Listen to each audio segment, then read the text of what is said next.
Ay, ang ingay naman ng ating bubong. Ito, samahan niyo ako, gumawa tayo ng pawid. Ito po ang aking hipag. Ayan po siya. Ito po ang sasa. Yan. Ito po ang sasa. Yan po ang paggagawa ng pawid. Ipakikita ko po sa inyo kung paano ang gumawa ng pawid. At ipakikita ko po sa inyo, ito po ang kinuha naman ng aking kapatid.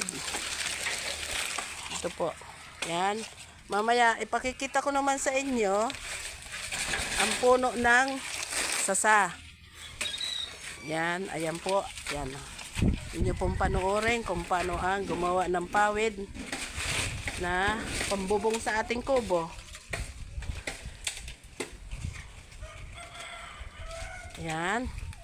Ganyan po. Yan. Ito po ay ating panggawa ng kubo, bahay kubo, at saka sa anumang bahay na gusto ninyo. Yan, ang pagtatahi ng sasa. Yan. Iba po yung pang ilalim at iba ang pang ibabaw na pagtatahi ng pawid. Pawid po ang tawag dyan, pawid.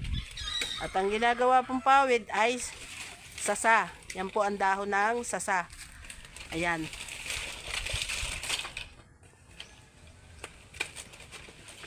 Ito po ay ibububong namin sa kubo ng aking ina.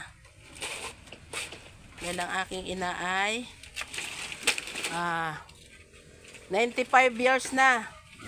Gusto lagi nandito sa kanyang kubo. At ipakikita ko sa inyo ang aming kubong ginagawa at bububungan pa lamang. Yung iba ay kinabit na, kaya ipakikita ko sa inyo. Ayan po ang aming kubo. Ito po ay kinabit ng ilang piraso. Ayan ang kubo. Nailagay na yung iba na pinawid na para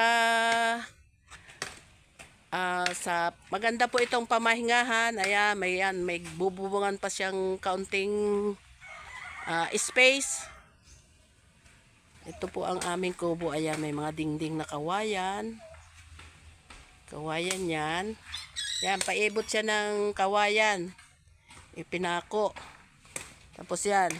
Ito po'y dating nabuo na, kaso nagsira siya ng bagyong upong.